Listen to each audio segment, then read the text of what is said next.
Alors aujourd'hui, je mets un coup de projecteur sur les initiatives de Microsoft pour l'accessibilité. On va découvrir ensemble comment, dès le démarrage, Windows facilite l'accès à l'informatique pour tous. Voyons ça ensemble.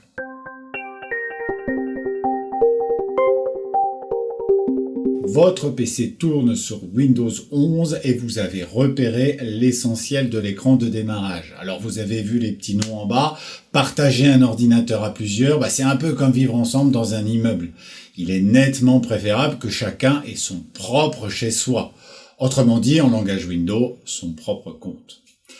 Alors, pour accéder au vôtre, il suffira d'entrer votre code. Et si par mégarde vous oubliez la clé, enfin le code, pas de panique, vous pourrez le récupérer grâce à votre compte Microsoft. Alors, on va s'attarder sur les trois petites icônes en bas à droite. C'est ce qu'on appelle la zone de notification. Elle vous donne plein d'infos. La première icône, c'est celle de la connexion réseau. Si vous voyez un petit écran avec un câble à côté, comme celui que vous voyez, c'est que vous êtes connecté via un câble Ethernet. Alors si vous avez un point, par contre avec un signal comme celui que vous voyez, c'est que vous possédez une connexion Wi-Fi, comme sur votre smartphone. Par contre, si vous avez une planète avec une croix comme celle-là, c'est que vous avez un problème de connexion. Alors surtout, pas de panique, votre ordinateur démarrera quand même.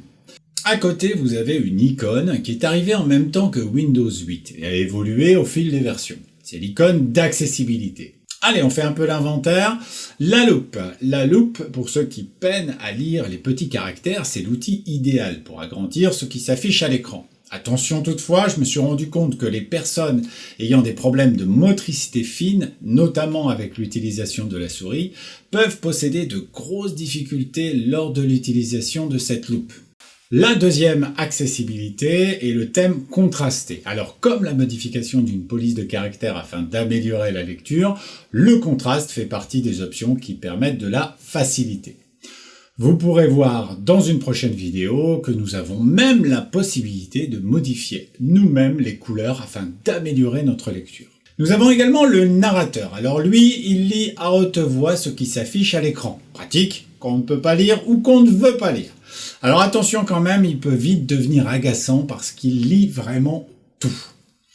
Nous avons le clavier visuel, vous n'avez pas de clavier physique, pas de problème. Celui-ci apparaît à l'écran et on clique simplement avec la souris.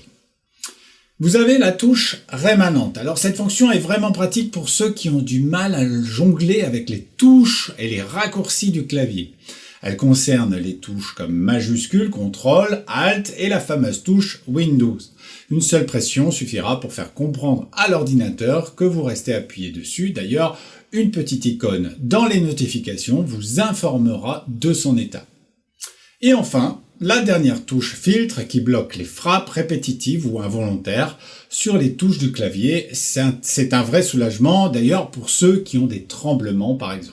Et voilà, nous en avons fini avec l'écran de démarrage Windows 11. N'hésitez pas à nous laisser un petit commentaire et allez nous voir sur oneduc.fr.